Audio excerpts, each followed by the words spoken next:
Bienvenue sur notre chaîne d'information Afrique 24 Info. Ici, vous avez le meilleur de l'information à temps et à l'heure. N'hésitez pas de vous abonner à la chaîne si cela n'est pas encore fait et surtout d'activer la cloche de notification pour ne pas manquer nos prochaines publications. On commence. Avant de commencer la vidéo, nous tenons à vous rappeler que les images utilisées dans toutes nos notes d'information sont à titre illustratoire. Nous vous invitons donc à rester poli et courtois dans l'espace commentaire au risque de voir votre commentaire tout simplement supprimé. Merci et bon visionnage à tous.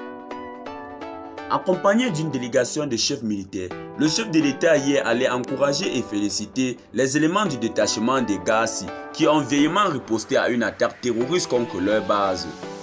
Nous sommes venus pour vous témoigner la reconnaissance de la nation à l'ensemble du personnel du détachement de Barani pour ce que vous avez fait hier, a soutenu le chef de l'État. En effet, le jeudi 9 juin dernier, les éléments de Barani ont neutralisé plusieurs dizaines de terroristes et capturé 3 autres en cours d'une attaque perpétrée contre leur détachement. Malheureusement, 4 gendarmes sont tombés et une dizaine de blessés enregistrés au cours des combats. Pour saluer la témérité et magnifier l'héroïsme des éléments, le président du Faso a décoré l'ensemble du personnel du détachement de Barani de la Croix-Rouge du combattant.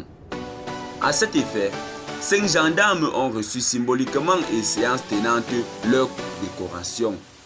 Pour le président du Burkina Faso qui a salué la mémoire des gendarmes tombés pour la patrie, cette action du détachement de Barani montre que les forces de défense et de sécurité plus les auxiliaires de sécurité ont la capacité de faire face aux groupes armés terroristes qui sévissent contre nos forces et contre nos populations.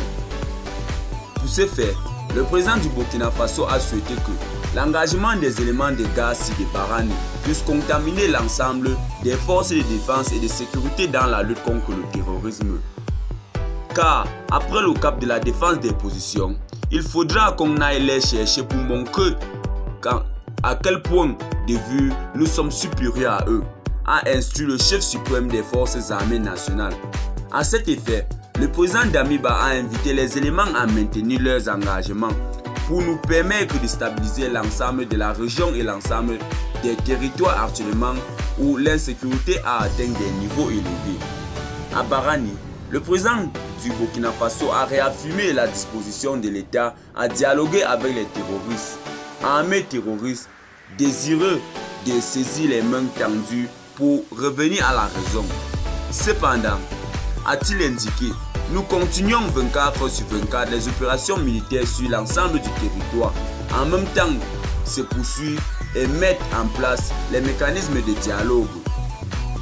Avant de regagner Ouagadougou, le président du Burkina Faso a invité l'ensemble des éléments engagés sur le front de la lutte contre le terrorisme à rester focus sur les missions et cultiver des relations empruntées de cordialité et d'intelligence avec les populations de la zone. Eh bien les amis, c'est ici que nos blocs d'information s'achèvent. Étant donné que vous informez est notre mission, n'hésitez surtout pas de vous abonner à la chaîne et d'activer la cloche de notification pour ne plus manquer nos prochaines publications. Bye bye.